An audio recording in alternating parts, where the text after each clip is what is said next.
Hola, muy buenas tardes. Sean todos ustedes bienvenidos a este nuevo webinar del mes de septiembre.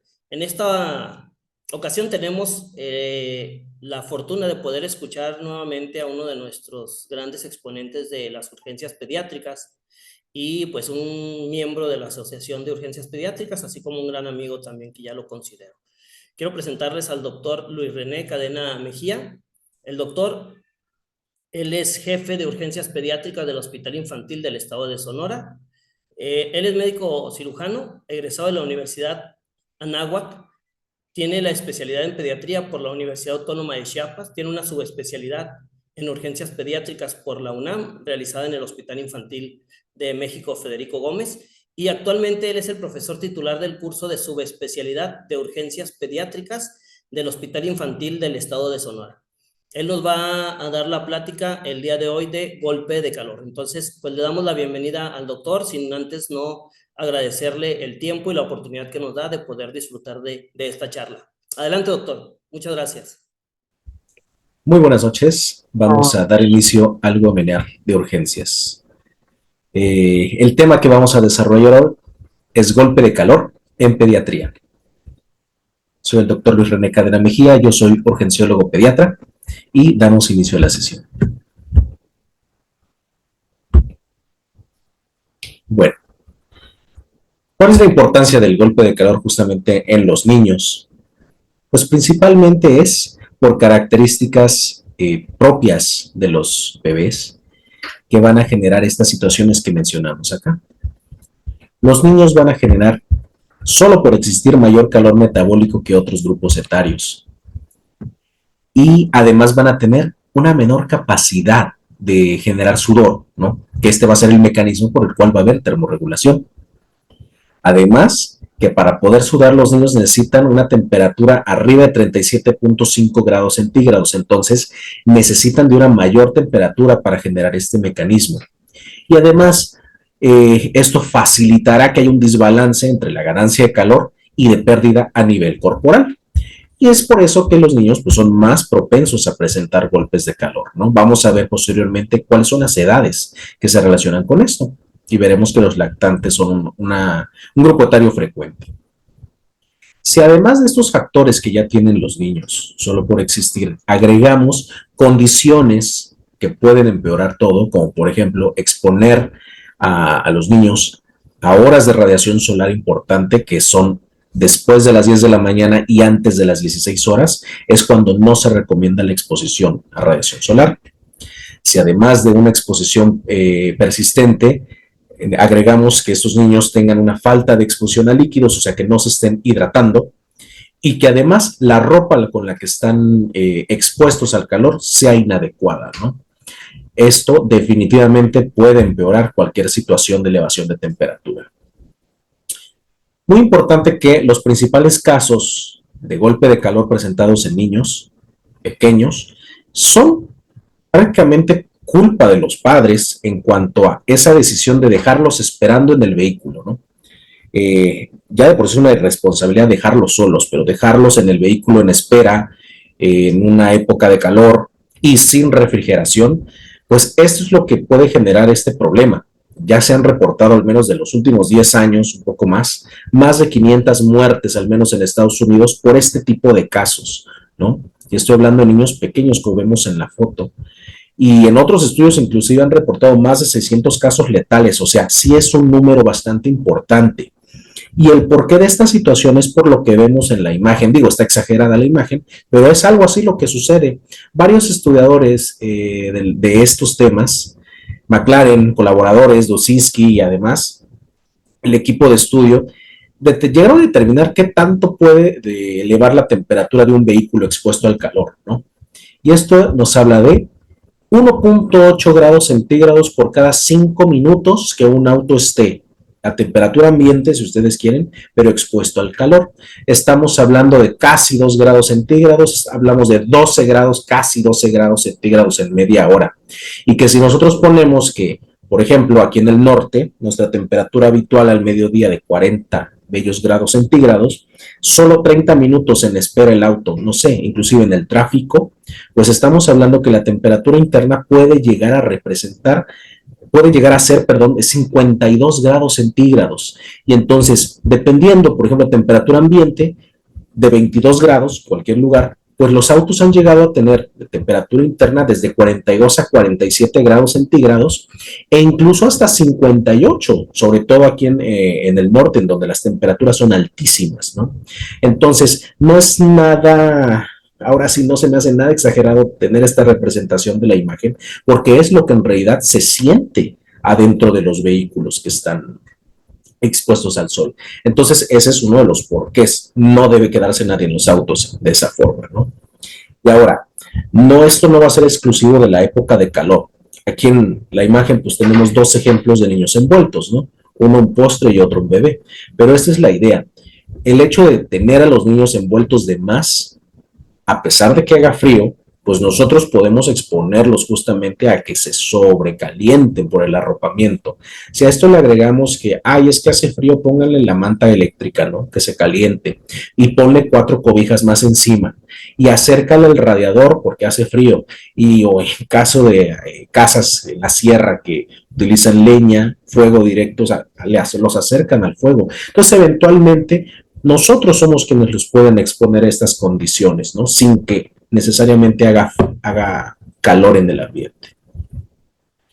Ahora, estos son los casos, pues la verdad, menos frecuentes y que forzosamente estamos hablando de edades muy extremas, ¿no? Los que van a presentar más ese tipo de golpes de calor van a ser niños pequeños y grandes. Y el otro grupo etario importante van a ser los jóvenes, que pueden ser adolescentes o adultos jóvenes, que presenten golpe de calor por ejercicio, ¿no? Aquí eventualmente se va a relacionar desde un ejercicio extenuante en las condiciones inadecuadas, que estamos hablando de que se realice ejercicio en ambientes cerrados, con temperaturas ambientes que pudieran ser, o sea, salimos al exterior a hacer ejercicio, temperaturas arriba de 26 grados centígrados y que la humedad en el ambiente sea mayor al 60%. Vamos a describir posteriormente por qué estas no son condiciones adecuadas, ¿no? Si a esto le agregamos también a aquellos atletas que, pues no sé, viven a una altitud mayor y que las temperaturas son más bajas, por ejemplo, alguien de la Ciudad de México que venga a Hermosillo, que es donde yo estoy, a salir a caminar inclusive, o bueno, si hablamos de un atleta, salir a correr en las mismas condiciones que quisiera en la Ciudad de México, eventualmente va a presentar muchísimo riesgo de golpe de calor, no porque tenga algún problema el atleta, sino porque no está aclimatado. O si agregamos que hay atletas con sobrepeso, con obesidad, eventualmente van a tener mayor propensión a esto. Si tenemos atletas además con alguna enfermedad crónica o adultos mayores, diabéticos, fibrosis quística o algunas enfermedades que ya generen un aumento de la tasa metabólica, por ejemplo, hipertiroidismo, o bien que tengan uso de medicamentos que generan aumento del metabolismo, ya sea metilfenidato, ya sea levotiroxina, ¿no? Pues eventualmente pueden ser más propensos a presentar golpe de calor. En cuanto a la estadística, ya hablando de México, que hace rato solo hablamos de Estados Unidos, pues digo, 215 casos el año pasado,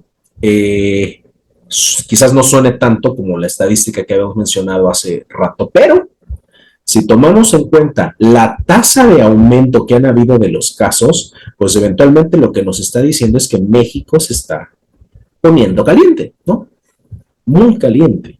Y eventualmente el hecho de que las temperaturas estén elevándose van a hacer que estos casos sean más frecuentes, o al menos aquí en el norte sí es bastante frecuente ver estos casos, ¿no? Gracias a Dios la tasa de letalidad es muy baja, ¿no? Pero eventualmente mientras más casos se presenten, la letalidad puede ir aumentando, ¿no? Y si no solo hablamos de la letalidad, sino de aquellos pacientes que presentan golpe de calor y que sobreviven, esto también es importante porque eventualmente puede quedar algún daño neurológico persistente en estos casos, ¿no?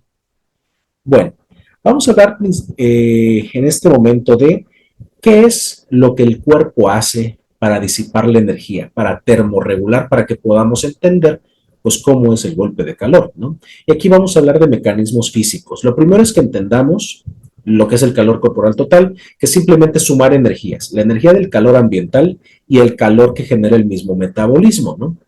Eventualmente, ¿qué es lo que se tiene que hacer?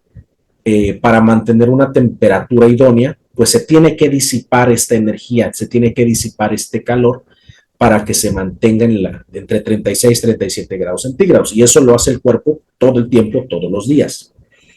El principal mecanismo para esto va a ser el sudor, ¿no? Y el sudor lo que va a hacer es evaporarse, que va a ser el mecanismo físico principal para esa transferencia de energía y para la pérdida de calor.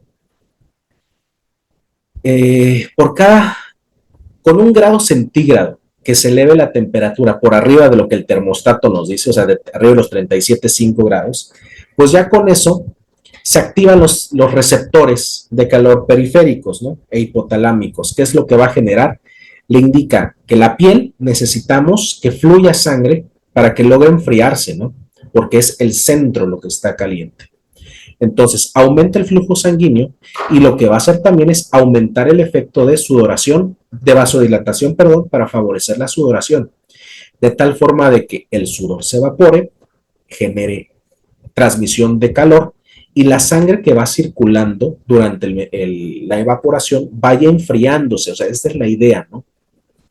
Que se vaya enfriando la sangre con el sudor que se va evaporando y así es lo que sucede normalmente. ¿Cómo nosotros podemos hacer más efectivo el efecto de evaporación del sudor y la pérdida de calor, ¿no?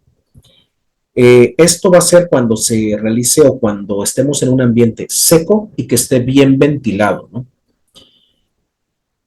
La idea es que se logre esa evaporación y está demostrado que pues por cada 1,7 mililitros de sudor que son evaporados, se puede llegar a consumir una kilocaloría de energía, ¿no? De calor, ¿no? Entonces, si hablamos de un adulto, por ejemplo, podemos llegar a perder hasta 2 litros de agua en 1 hora de que estemos sudando. Y a esto, pues no solo se pierde agua, sino también electrolitos, sales minerales. Entonces, por eso es importante que si estamos sudando, expuestos al calor, estemos reponiendo agua con electrolitos, no solo líquidos hipotónicos. Y pues eventualmente puede haber algún momento en el que falle la termorregulación. Y la imagen que aquí pongo es el ejemplo claro de cuál es el ambiente que va a propiciar esto. Un ambiente cerrado, no ventilado y húmedo, además de caliente, ¿no? Porque eventualmente esto va a hacer que no haya una adecuada evaporación del sudor, ¿no? Porque no hay esa convección, no hay esa circulación de aire que nos ayuda para la evaporación. Entonces, el que se perpetúe la vasodilatación, el que se perpetúe la necesidad del mecanismo de termorregulación va a hacer que se consuma el óxido nítrico, que es nuestro vasodilatador, que tiene el efecto vasodilatador. Va a haber cambios a nivel arterial y entonces cada vez va a ser más difícil que se mantenga esa vasodilatación periférica, ¿no? Entonces vamos a tener un paciente que está vasodilatado, rojo, hiperémico, ¿no? Y esto lo que va a generar es una deficiencia también del volumen circulante, porque todo se está distribuyendo a la piel por la vasodilatación, también una disminución relativa de volumen, ¿no? Que aumenta el continente, pero el contenido sigue siendo el mismo y relativamente se disminuye. ¿Qué es lo que va a generar? A fin de cuentas, una insuficiencia cardiovascular, porque no se puede mantener el gasto cardíaco adecuado. Y esto lo que va a llevar es a una menor función de las glándulas sudoríparas, ¿no? Entonces, ya no podemos sudar, ¿no? Aunque estemos necesitando de que sudemos, ya no hay ni el líquido suficiente ni las condiciones para que sudemos y esto se evapore. Entonces, si ya no sudamos, ya no hay evaporación, ya no hay disipación de calor y eventualmente va a haber un aumento de la tasa metabólica en reposo, porque estamos perdiendo dos de los principales mecanismos de transmisión de calor: la convección por la vasodilatación, que ya no va a ser efectiva, y la evaporación por la sudoración. Perdemos el 40% de esa disipación de calor. Y eventualmente, si la temperatura sigue aumentando porque seguimos expuestos al calor, pues van a haber cambios a nivel sistémico que pues pueden llevar desde isquemia, disminución de la bomba en cuanto a la irrigación sanguínea, afección renal, pérdida de electrolitos, de líquido y demás que vamos a describir posteriormente, que nos van a llevar inclusive a la hipotensión y a la falla orgánica, ¿no? Entonces, la temperatura corporal va a seguir aumentando hasta 1 grado centígrado, casi 1.1 grados centígrado por hora que sigamos expuestos a esta situación, ¿no? Además, pues sí se llegan a producir como una respuesta inflamatoria por este insulto. Hay liberación de interleucinas, proteínas de choque térmico, ¿no? Hay activación de células endoteliales que van a dar un efecto citotóxico, ¿no? No es como que la principal causa, o sea, más bien, esto no es la causa de la elevación térmica, sino al revés. La elevación térmica genera esta respuesta inflamatoria, que esta es la diferencia al hablar de la fiebre.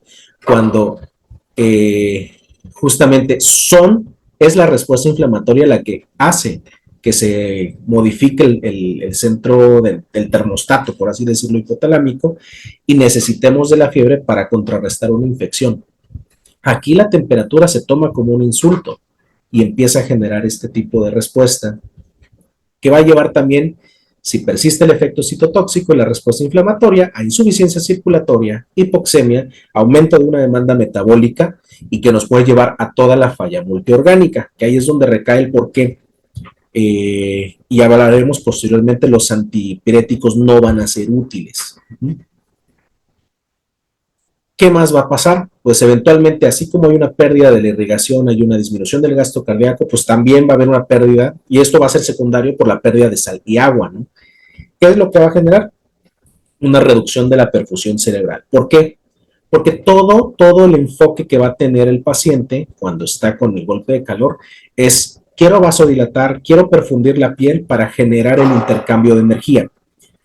Y el hecho de perpetuar esa circulación periférica y vasodilatar puede secuestrar hasta el 70% del gasto cardíaco, ¿no?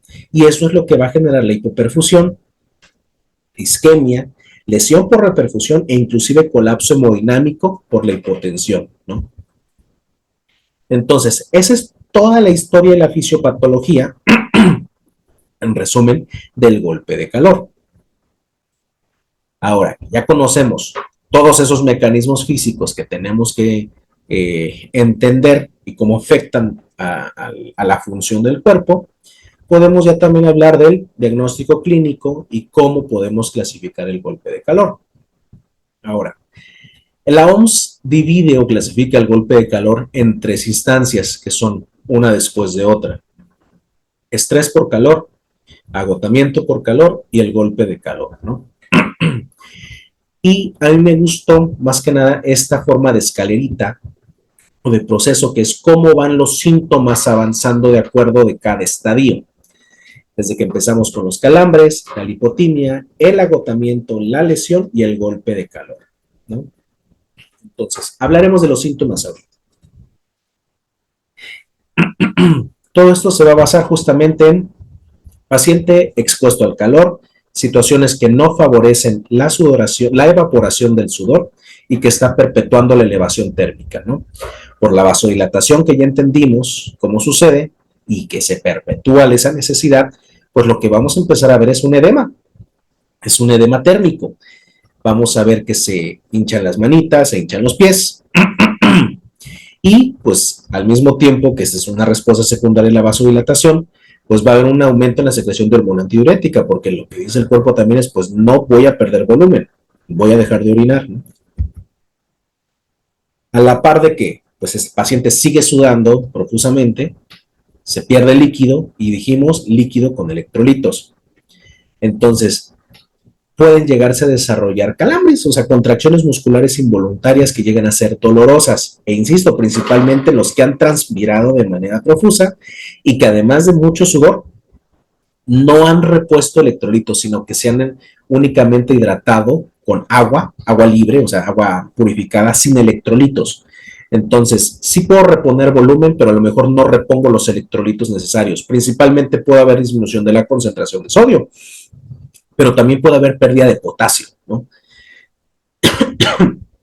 Y eventualmente esto es lo que va a generar pues los calambres, las contracciones involuntarias, que es como que la segunda fase que va a presentarse.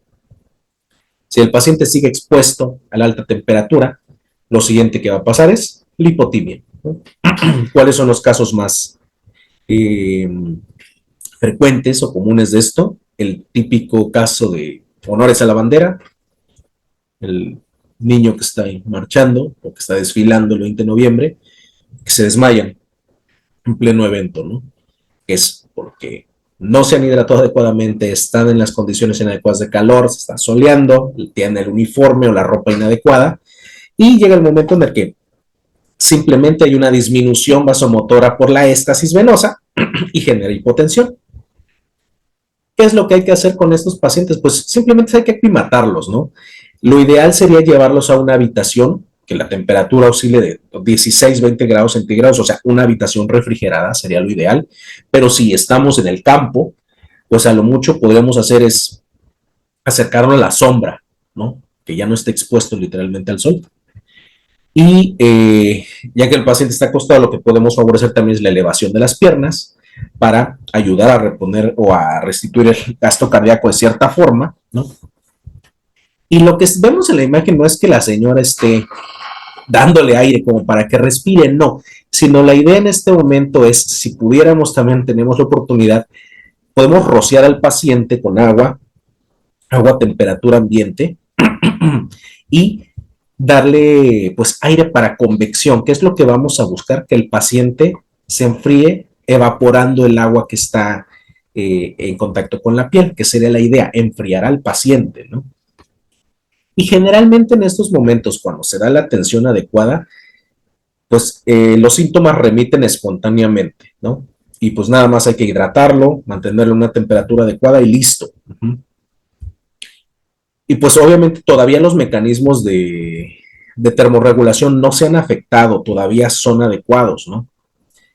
Y si el paciente que ya presentó la lipotimia sigue expuesto al calor, ¿qué es lo que puede ser? Pues simplemente seguir empeorando, ¿no? Si el paciente sigue expuesto, va a haber más sudor, más pérdida de electrolitos, puede agregarse también náusea y vómito como síntomas agregados, y si además pues hay vómito, hay pérdida de más líquido, y aquí lo que van a ser más importantes son la persistencia de esos síntomas neurológicos. Ya vemos aquel paciente somnoliento, aquel paciente letárgico que neurológicamente se ve mal, pero en este momento todavía la temperatura corporal va a ser menor a 40 grados. Y esto es justamente porque aún funcionan los mecanismos termorreguladores, pero no le falta mucho para que fracase, ¿no? Porque ya se está quedando sin volumen, ya no va a funcionar esa vasodilatación, ya no va a funcionar la sudoración y ya no va a evaporarse adecuadamente. Entonces, aquí es donde está el agotamiento por calor. Todavía pudiera ser reversible nada más con sacar al paciente de la zona en donde está expuesta. Pero si ya presenta la falla en la termorregulación, ya los datos neurológicos van a ser graves, ¿no? Aquí es donde la encefalopatía es predominante. Estamos hablando de que puede llegar a presentar delirio, convulsiones o pueden llegar a estado de coma, ¿no? La temperatura corporal es mayor a 40 grados centígrados y específicamente tenemos que tener en cuenta que se debe medir la temperatura rectal, ¿no? Porque si nosotros nos enfocamos en temperatura axilar, dice, tiene 39 grados, todavía no es golpe de calor, ¿no? Está en agotamiento por calor. La realidad es que si toman la temperatura rectal de ese paciente, a lo mejor sí está en los 40 grados y se pudiera subestimar el diagnóstico, ¿no? Entonces, hay que hacer caso. Si esos datos neurológicos son más importantes, aunque yo tenga 38 o 39 grados, hay que checar la temperatura rectal porque probablemente es mayor a 40 grados, ¿no? Y pues es un golpe de calor totalmente franco. Y pues estos ya son los que llegan a ser casos graves. Ya está eso. La gravedad también va a depender de qué tan rápido atendamos al paciente y de cuál fue el origen o el tipo de golpe de calor, ¿no? Con esta imagen bastante gráfica y bonita, resumimos los síntomas que se pueden esperar de todas estas fases. Y aquí como que enfocándonos en cuando ya los datos neurológicos son más graves o más severos, ahí es donde debemos descartar por completo que sea un golpe de calor con temperatura rectal. Ahora, hay dos tipos de presentación que habíamos dicho, ¿no? La presentación clásica, que es la que se da, digamos, en reposo, solo por estar expuesto al calor, a la zona caliente. y aquel que se genera por ejercicio, o sea, porque la misma actividad física es intensa y hay un aumento de la tasa metabólica basal por esto mismo, y que el ejercicio se realiza en las condiciones inadecuadas. Los grupos etarios son importantes porque es como que lo más frecuente que yo me esperaría que presente esto, ¿no? Entonces, hablamos de lactantes, niños pequeños o ancianos, o sea, extremos de las edades. Son aquellos que van a presentar frecuentemente el golpe de calor clásico o de forma no activa, ¿no? Generalmente pueden haber enfermedades crónicas. La condición climática tiene mucho que ver porque es más frecuente que se relacione ya en la temporada de calor, verano, lo que es julio, agosto, temporada más fuerte de calor, al menos en el norte, y no necesariamente se relaciona a una actividad como tal, puede ser nada más estaban ahí sentados, o doy el ejemplo a lo mejor también de alguien que estuviera acostado en la calle, un vagabundo, por ejemplo, no estaba haciendo nada y presentó un golpe de calor solo por estar en esa temperatura, ¿no? Eh, y generalmente estos pacientes no van a estar con una sudoración profusa, o sea, sí sudaron en su momento, pero ya cuando desarrollan el golpe de calor, por todo lo que vimos, es porque ya no se alcanzó una sudoración adecuada. Entonces, generalmente van a llegar los pacientes secos, con la piel seca. Muy a diferencia del golpe de calor por ejercicio, en donde lo que esperamos son jóvenes, adolescentes, adultos jóvenes, sanos principalmente, o sea, no necesariamente que tengan alguna enfermedad, como habíamos hablado, son atletas que realizaron la actividad en las condiciones inadecuadas, simplemente exageraron con su actividad. No necesita ser una ola de calor, porque bien pudo haber sido que en el área donde ellos estaban practicando, hablo por ejemplo de estas como galeras o gimnasios que no están refrigerados o ventilados, se encierra mucho el calor y hacen ejercicio extenuante, tipo CrossFit, por ejemplo, ¿no? Entonces, esta actividad es un ejercicio vigoroso que genera el aumento de la tasa metabólica. Y a menudo estos pacientes sí van a llegar muy sudorosos, porque las condiciones en las que estaban realizando su actividad, lo único que no permitía era que se evaporara, porque era un ambiente muy húmedo. Pero igual fracasó el mecanismo de termorregulación porque no se pudo evaporar. Y como tal, el diagnóstico, ya como lo vimos, es clínico, ¿no? Pero sí necesito de ciertos marcadores bioquímicos, que tengo que ver cuáles son las complicaciones que va a desarrollar. Entonces, hablamos de que puede presentar el paciente con golpe de calor desde hemoconcentración, anemia por fragilidad osmótica, o sea, puede haber hemólisis, puede haber hiponatremia, hipocalemia por las alteraciones electrolíticas que habíamos dicho, elevación de la función hepática, puede haber elevación de enzimas musculares y puede haber rhabdomiólisis en casos graves, puede haber hiperacemia prerrenal, acidosis metabólica y coagulopatía, hablando de CID o bien de trombocitopenia, ¿no? Entonces, si nos hablamos de sistemas, ¿no? Que es cómo vamos a dirigir los laboratorios de acuerdo a cada uno, pues de esta forma fácil que se pone en este cuadrito. Aquí lo único que quiero agregar es justamente buscarle un diferencial a esa alteración neurológica, ¿no? Porque si me dicen, es un paciente que llegó inconsciente y que convulsionó y además tiene 40 grados, ¿no? Digo, sí, igual y fue un golpe de calor, pero pues pueden haber otros diferenciales de esto. No sé, un niño que convulsionó y tiene 40 grados también podría llegar a ser a lo mejor meningitis, ¿no? O sea, tendríamos que descartar alguna causa infecciosa, aunque la historia nos hable de otra cosa. Puede también ser un paciente que tuvo un EBC, hemorrágico isquémico, y que estuvo expuesto al calor además, ¿no? Entonces, sí es recomendable también, dependiendo la historia o lo que se nos presente del caso, considerar una tomografía de cráneo, porque necesitamos buscar otros diferenciales. Los anteriores, pues ya es lo mismo que habíamos mencionado por cada problema que se presenta en cada sistema, ¿no? Y aquí, ¿cuál de las dos presentaciones va? O sea, el pronóstico va a ser distinto de acuerdo a la presentación, y generalmente me voy a enfocar en la presentación activa, que es el golpe de calor por ejercicio. O sea, el adulto joven, sano, deportista, es el que puede ser más grave, ¿no?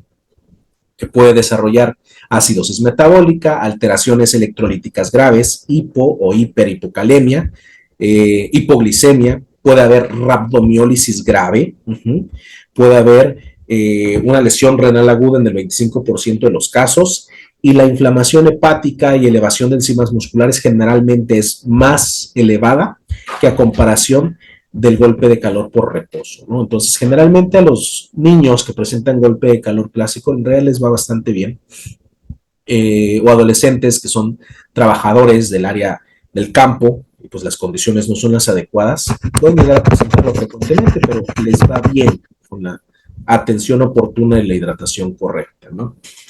Entonces, haciendo una revisión de varias bibliografías, consensos, guías, o al menos de las más recientes, la que tenemos aquí de las últimas recomendaciones que dio la Sociedad de Medicina Crítica, apenas en febrero de este año, y otro que me gustó mucho también fue este consenso de golpe de calor de China, que fue publicado en 2020.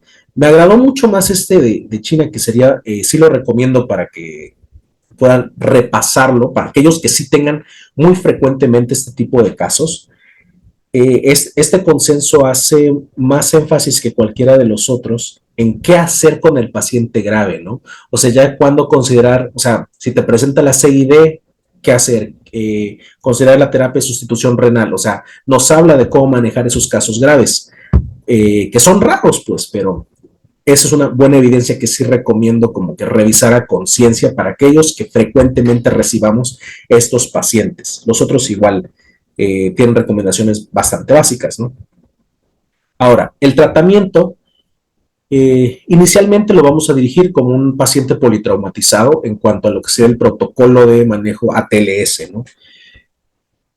Siempre manejar XABCD, o sea, control de hemorragias, teniendo en cuenta que son pacientes que pueden generar coagulopatía, ¿no? Entonces, siempre el control de hemorragia presente. Y aquí lo importante va a ser, pues obviamente, evitar el ambiente caliente. Si están expuestos todavía al calor, sáquenlo de ahí, llévenlo a un área fría, llévenlo a la sombra, ¿no? Si el paciente está sobrearropado, retiren el exceso de ropa, eventualmente controlar ABCDE, la vía aérea, circulación, todo lo que ya se sabe de ese protocolo, e iniciar hidratación endovenosa, ¿no? Digo, si se tuvieran soluciones frías, que no es nada común, pues también podrían iniciarse, pero en realidad con que se inicie la hidratación es suficiente. Y aquí lo importante va a ser este dato, ¿no? Que Bucanas y colaboradores describieron que el pronóstico se va a relacionar mucho con el tiempo de inicio del tratamiento. Si estos pacientes reciben atención en menos de 60 minutos, o sea, se detecta el paciente con el golpe de calor y en menos de 60 minutos empieza a ser tratado, empieza a disminuir la temperatura y demás, la mortalidad se disminuye casi a la mitad, digo, de una mortalidad del 33%, pues digo, la tercera parte, ¿no? De los pacientes que fueron tratados después de los 60 minutos se llegó a disminuir hasta un 15% en aquellos que se trataron en los primeros 30 minutos. O sea, totalmente tiene que ser una intervención oportuna. Antes de hablar de las recomendaciones de tratamiento, quiero hacer mención de cuáles son los nos del tratamiento. Número uno, no hay beneficio de la terapia antipirética. O sea, no porque tengan 40, 41 grados en el golpe de calor, le voy a dar metamisol, le voy a dar paracetamol, que van a ser solo patadas de ahogado. O sea, ya hablamos de la fisiopatología y eventualmente no hay un beneficio, y está demostrado, no hay un beneficio de que le demos terapia antipirética porque el mecanismo de la temperatura elevada no es por motivos de pirógenos endógenos, pues. Cuando los antipiréticos funcionan, y lo hablo justamente como si fuera un termostato a nivel hipotalámico, ¿no? Cuando hay fiebre por una infección, el termostato se empieza a ajustar más arriba de lo normal, o sea, busca ese termostato estar con la temperatura en 38 grados para llamar citocinas, para buscar toda esta cadena de mediadores para atacar la infección, ¿no? Ahí es donde el medicamento nos ayuda a bajar el termostato, perfecto. Pero cuando es el golpe de calor, el termostato está puesto en 36. Lo que no funciona es la física aplicada para que se disipe la energía y el calor. Entonces, es por eso que no hay un beneficio en estos pacientes, ¿no? Lo que tenemos que hacer es enfriarlo por medios físicos, tal cual. No hay beneficio del uso de antroleno, o sea, esto es hablando de la hipertermia maligna. Eventualmente no es el mecanismo de acción que buscamos. bueno, a menos que se asocie este caso a que usaron medicamentos sedantes, anestesia inhalada y demás, pues podrían sospechar en una hipertermia maligna, ¿no? Pero si no, la verdad es que no hay beneficio de uso de dantroleno. Eh, y algo que también es muy de pueblo, el usar el alcohol isopropílico, bañarlos en alcohol para que baje la temperatura más rápido. O sea, la verdad es que no hay que hacerlo. Lo único que puede propiciarse es que el alcohol pueda absorberse a través de la piel, hablando de un niño, y lo que van a provocar es nada más que se pueda absorber y generar una intoxicación etílica, ¿no? O sea, para nada recomendado esas terapias, ¿no? ¿Qué es lo que sí debemos hacer? Enfriar, ¿no? ¿Cómo? Lo más fácil que vamos a ver posteriormente, esto no es lo mejor, pero es lo más fácil de realizar. Compresas con agua helada, que puede ser desde solo agua o bien hielo directamente. Cuidado, porque pues obviamente si exponemos a hielo podemos generar lesiones por congelamiento en la piel, hay que tener cuidado. Y si vamos a usar los medios físicos, vean esta imagen, el enfoque y el objetivo es un enfriamiento por convección. Es decir, yo lo que quiero es que el core, o sea, el centro del cuerpo, el tronco, se enfríe a través de la tubería. ¿Cómo? Toda la circulación que va a través del cuello, a través de las axilas y de las femorales, o sea, de los grandes vasos, van a estar circulando como simulando este efecto que dijimos de la vasodilatación de la piel para buscar ese efecto de convección, lo vamos a lograr específicamente en estos grandes vasos, ¿no? Enfriemos el cuello, enfriemos las axilas y enfriemos las ingles. Y de esa forma vamos a hacer un uso correcto de los medios físicos. Además, podemos exponer al paciente a aire frío, ¿no? O sea, o ponerle el aire acondicionado. También pudieran ser ventiladores, ¿no? No hay problema. Ahora, ¿cuál es la temperatura recomendada para el agua? O sea, hablamos también sobre rociar al paciente, por ejemplo, podríamos rociar al paciente con spray o que la temperatura del agua, estamos hablando de entre 15 y 30 grados centígrados, pero que también podemos optar por un ventilador de aire caliente. ¿Por qué?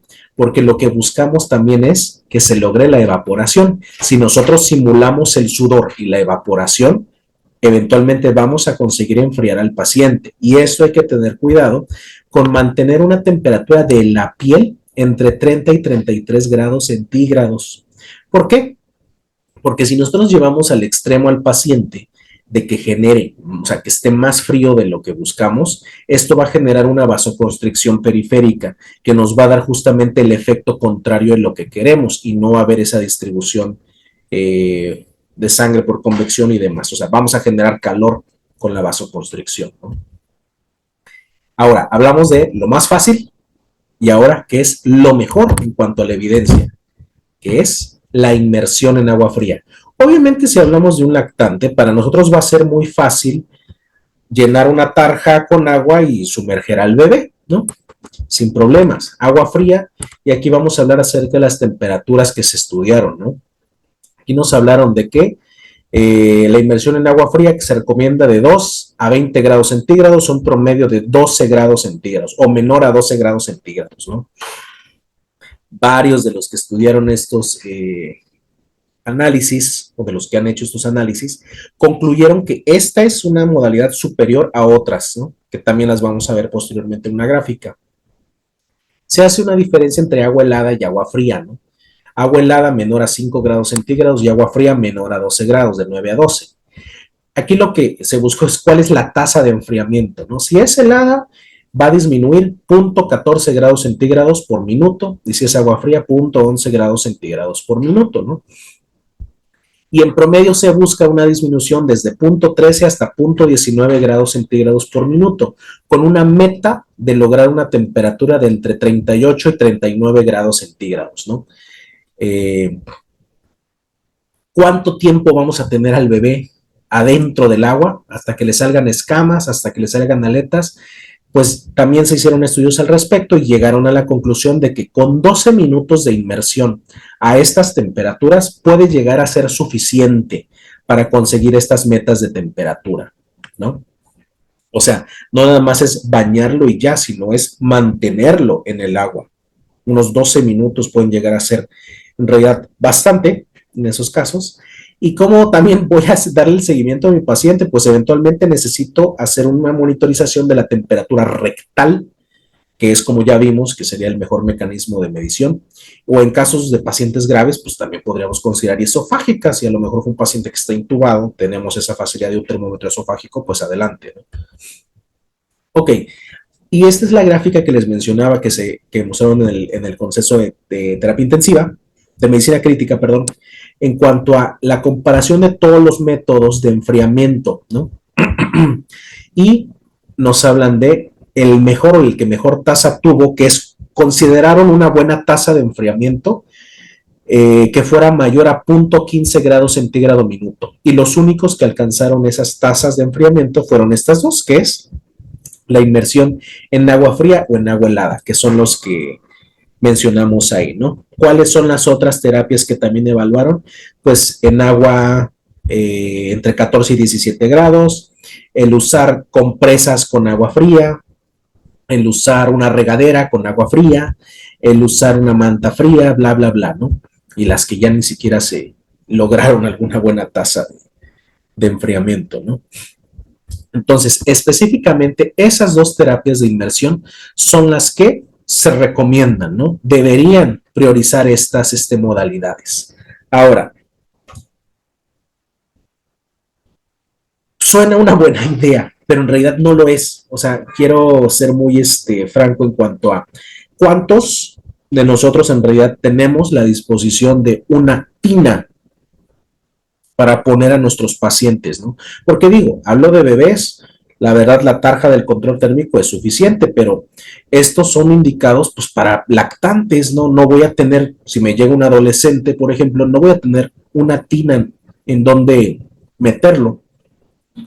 Y si agregamos de que pueden ser pacientes con alteración neurológica, pues está en la tina y cuidando la vía aérea, ¿no? O sea, la verdad, sí puede ser hasta sonar como mala idea y tener justamente importantes eventos adversos secundarios a la inmersión. Número uno, ya hablamos de que pueden haber lesiones por congelamiento, ¿no? Entonces, debemos tener cuidado de que el uso de medios físicos, si usamos hielo, no tengamos este tipo de lesiones. El hecho de estar manejando agua, compresas y demás, digo, en los estudios demostraron que sí, esto genera muchísimos charcos de agua y puede generar riesgo de caídas al mismo paciente y al personal de salud. Además de que puede interferir con la reanimación del paciente, porque dice, no es que hay que enfriarlo, pero también canalícenlo, pero también tengan la vía aérea. Entonces, si ya un paciente que está sudando es difícil llegar a que le fije la venoclisis, imagínense un paciente empapado totalmente o en la tina, ¿no? Entonces, situaciones que pueden interferir con la reanimación y obviamente complicar la monitorización, o sea, le ponen los parches, los electrodos y está dentro de la tina, pues digo, se me hace una mala idea entrar a la tina con un equipo eléctrico, ¿no? Entonces, está muy bien demostrado de que sí, es lo mejor que hay para enfriar al paciente, pero por otro lado, puede ser bastante complicado. Y esta otra tablita, pues justamente habla de cuáles son aquellos tasas de enfriamiento, perdón, aquellos mecanismos de enfriamiento que lograron una meta de enfriamiento adecuada en los primeros 30 minutos, que es la meta de tratamiento, ¿no? Que son los que vemos en este color. Entonces, la inmersión se consiguió siempre en todas las temperaturas, desde 40 hasta 43 grados centígrados. Siempre hubo una tasa de éxito en el enfriamiento, en 30 minutos, ¿no? De ahí la tasa el enfriamiento con agua menos de 14 a 17, sí fue efectiva hasta 41.7 grados, 39, 37, digo, en 40, 42 tardó un poco más. El uso de compresas con agua fría, pues también terminó siendo efectivo, 40, 41 grados, se tardó un poco más después de los 42, ¿no? Pero no significa que sean despreciables. Entonces, yo creo que esta es una buena situación de análisis, no es como que decir, ay, lo único que hay que hacer es meter al paciente en la tina. Claro, es lo que demostró ser más efectivo en todos los casos, pero no es lo más práctico. Y si yo puedo optar por las compresas, como vimos en la primera imagen, ponerlos en los sitios correctos, rociar al paciente con agua, o sea, combinar ya otros métodos. Y si la idea también es atender rápido al paciente, ¿no? Podemos lograr tasas de resultados adecuados, ¿no? Entonces, esta revisión también de 2020 me gustó por cómo manejan justamente los tiempos en detección, el inicio del enfriamiento y la meta, ¿no? Para eso. Simplemente nos habla al principio de, empieza la temporada de calor, pues la gente que está ahí en urgencias ya debe estar lista y como predispuesta. Me puede llegar un golpe de calor, tengo que identificarlo, ¿no? Entonces, habla acerca de todas las situaciones a tener en cuenta, cuáles son los datos clínicos que puede presentar el paciente y pues eventualmente, apenas tengamos la sospecha, iniciar el algoritmo. La idea es, en menos de 5 minutos, o es en lo que tomo signos vitales se hace triage, detectar al paciente, reconocer rápidamente el golpe de calor, ¿no? Y lo primero va a ser, aparte de reconocer, pues lo que habíamos hablado del XABCDE, el manejo inicial, y descartar otras situaciones como síndrome neuroléptico maligno, hipertermia maligna, síndrome serotoninérgico, o sea, otros diferenciales, donde hablamos también de inclusive considerar neuroimagen, ¿no? Y eventualmente, si tenemos ya la sospecha, pues obtener temperatura central, es decir, temperatura rectal, y confirmaríamos el diagnóstico, monitorizar, empezar con acceso intravenoso, los laboratorios que ya sabemos, ¿no? En 10 minutos de que llegó el paciente, debemos iniciar ya las terapias de enfriamiento. Todas las que se mencionaron, terapias de enfriamiento externos, inclusive se pudiera considerar inclusive sedación y bloqueo neuromuscular en aquellos pacientes que lleguen convulsionando, por ejemplo, o aquellos pacientes que por las medidas de enfriamiento lleguen a presentar, ¿cómo se llama? Como que tiriten de frío. O sea, ese movimiento de tiritar de frío podría inclusive considerarse el uso de benzodiazepinas para evitar ese gasto de energía muscular y generar calor por tiritar de frío, ¿no? Todo lo que ya se habló acerca de las medidas de enfriamiento, usar las que tengamos a nuestra disposición, los sitios correctos para hacerlo y todo lo que debemos considerar para nuestra vigilancia del paciente. Y que efectivamente en 30 minutos debemos lograr enfriar al paciente a por lo menos 39 grados centígrados. Habíamos visto 38, 39 va a ser nuestra meta, ¿no? Con todas estas medidas que se iniciaron a los 10 minutos de la detección y en 30 minutos ya deberíamos de tenerlo en temperaturas adecuadas, ¿no? Eventualmente, pues analizar, monitorizar al paciente, la vigilancia, laboratorios, la hidratación, todo lo que requiera, ¿no? O sea, muy bueno. Y esto es justamente el tiempo en el que el consenso de medicina crítica se llegó, justamente a los 30 minutos del reconocimiento, el paciente ya deberíamos de tener ya como la meta de enfriamiento, ¿no? Entonces, nuevamente para hablar acerca de todos los mecanismos, o sea, los mecanismos por sí solos, igual estos de acá no van a llegar a ser tan efectivos, pero si combinamos mecanismos, quizás podamos llegar a alcanzar tasas tan buenas como la inmersión.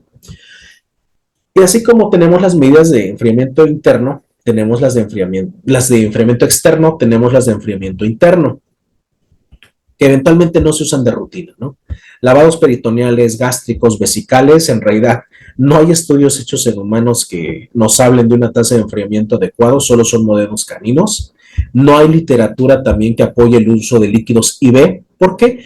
Fríos más bien, porque si damos líquidos fríos como tal, se puede generar disconfort, puede generar temblor y esto puede generar la necesidad de benzodiazepinas, ¿no?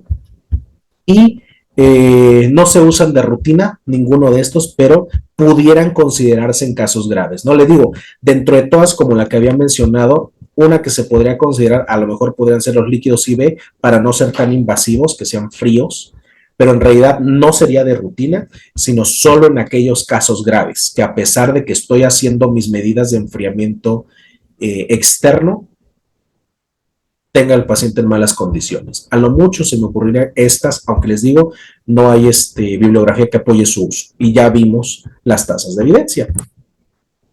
Y pues bueno, ¿qué es lo que queda todavía investigar qué es lo que menciona el consenso de medicina crítica, pues justamente hablar de cuál es la tasa de enfriamiento más óptima, ¿no? Cuál es la mejor combinación de métodos de enfriamiento, que es lo que les decía, no quedarnos con uno solo, sino combinar y ver cuál es mejor, ¿no? Y estudiar otros mecanismos de enfriamiento, ¿no? También en cuanto a medicamentos, por ejemplo, si hay algún rol en dar profilaxis antibiótica o profilaxis anticomicial, por ejemplo. En el caso de que se desarrolle falla orgánica múltiple, que pudiera haber falla hepática, por ejemplo, habría algún beneficio de acetilcisteína, habría algún beneficio de usar inmunoglobulina o algún inmunomodulador, por ejemplo. Entonces, son las situaciones que todavía quedan por estudiarse, que son las que el consenso presentó como preguntas que sería de aquí en adelante lo siguiente estudiar, ¿no? Entonces, pues vaya, todavía hay mucho que podemos sacarle jugo en cuanto al tratamiento. Gracias a Dios no son muchos los casos, pero pues todavía vamos a estudiar. ¿Cuál es la mejor intervención en realidad? Pues la prevención. Esto afortunadamente es algo que se puede prevenir totalmente, simplemente teniendo los cuidados de cuando realizamos nuestras actividades, de cuando vamos a exponernos a altas temperaturas. Ya sé cuáles son los horarios en los que me tengo que exponer, ya sé que debo de hidratarme con líquidos que tengan electrolitos, ya sé que tengo que hacer si soy deportista, cómo debo hacer ¿cómo se llama? Mi acondicionamiento, ¿no? Para la actividad. Tener en cuenta los medicamentos que uso, por supuesto, y usar la ropa adecuada para exponerme al sol, ¿no?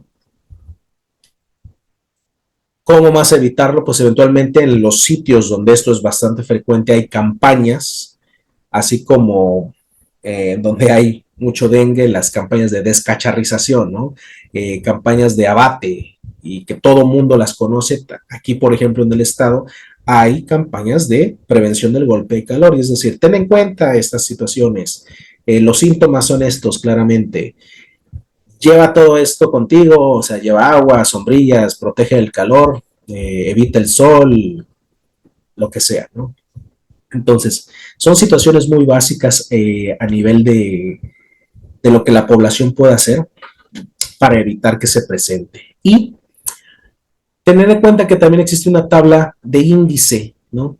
En donde podemos sacar cuál es el índice de riesgo para presentar golpe de calor, en donde nosotros juntamos la temperatura ambiente el día de hoy con el porcentaje de humedad en donde vivo, ¿no? Entonces, si al juntar los índices me queda en un área roja o un área amarilla, por ejemplo, pues eventualmente es como un semáforo, ¿no? Alto riesgo de golpe de calor en todo lo que está arriba de esta zona, arriba de 47, 46, y eventualmente las mejores temperaturas y condiciones de humedad, pues abajo de estos niveles, ¿no? Esto más que nada para los deportistas o aquellos que viajan mucho, decir, bueno, ¿cómo estamos hoy? ¿Cuál es la temperatura? Y considerar cuál es la humedad. No, de hecho, en donde veamos nosotros cómo está el clima, siempre nos dice las condiciones para hacer ejercicios son adecuadas, ¿no? Y es de acuerdo a estos índices. Y pues nada, simplemente concluimos con esto, recordar que esto es algo evitable y para mí, digamos, una de las mejores formas de tomar el sol es con más sol, ¿no? Eh, Me despido de ustedes concluyendo esta sesión, teniendo la situación de la prevención, más que nada, ¿no? Y pues quedamos a sus órdenes. Gracias por la asistencia al webinar. Estamos atentos de las preguntas en el chat. Muchas gracias. Bueno, pues les agradezco mucho a todos ustedes que pudieron estar con nosotros aquí presentes en el webinar de golpe de calor con el doctor Luis René Cadena Mejía. Quiero recordarles nada más antes de dar por finalizado este tema, recordarles y hacerles la invitación nuevamente a nuestro congreso de urgencias pediátricas que se va a llevar a cabo los días 28, 29, 30 y 31 de octubre en Ciudad de México, en el Hotel Bel Air. Recordándoles que el día 28 tenemos los talleres precongreso, Dentro de los talleres vamos a tener el taller de bloqueos ecoguiados para dar un manejo con analgesia multimodal a nuestros pacientes pediátricos en el área de urgencias. Tendremos el taller de cetoacidosis diabética, el taller de toxicología clínica, el taller de accesos vasculares ecoguiados y el taller de medicina crítica en urgencias. Este taller de medicina crítica vale la pena comentarles que la parte práctica se va a dar en el salón del Hotel Bel-Air y la parte teórica se va a dar en el salón del Hotel Bel-Air y la parte práctica nos vamos a ir a World Trade Center para poder utilizar los aparatos que tenemos ahí que fueron facilitados por uno de los laboratorios en donde nos van a permitir tener un ventilador, un ecógrafo, un electroencefalograma para poder dar el taller de manera más completa. Junto con ello, pues bueno, empezamos el día 29, 30 y 31 con las pláticas y les recordamos que vamos a tener excelentes charlas en este año. Tratamos de meter un poquito más de cuestiones también de medicina legal, así como de cuestiones de psiquiatría que hemos estado notando que se están dando en nuestros servicios de urgencias. Entonces, les invitamos para que puedan participar con nosotros. Les aseguro que vamos a poder disfrutar de muy buenas pláticas y vamos a poder llevarnos muy buena enseñanza para nuestros hospitales. Asimismo, les recuerdo que tenemos el taller de ventilación en el paciente pediátrico en urgencias. Este se va a llevar a cabo en línea los días 4 y 5 de octubre. Ya por ahí tenemos las promociones para que vayan viéndolas en la página y se vayan empezando a inscribir a nuestro taller. Y les comento que vamos a tener un taller también de paidopsiquiatría en urgencias pediátricas. Entonces, este taller lo vamos a estar promocionando para el tercer fin de semana del mes de octubre, que sería, déjenme checar la fecha, sería sábado 18 y domingo 19 previo a nuestro congreso. Esto es con la finalidad también de poderles dar herramientas para poder manejar y contener a los pacientes y ayudarles a nuestros pacientes en la prevención del suicidio y poder manejar los trastornos de depresión y ansiedad de nuestros pacientes pediátricos y adolescentes. Pues les agradezco mucho y los esperamos en nuestro congreso y en nuestro próximo webinar. Les mando un abrazo y nos estamos viendo pronto. Muchas gracias.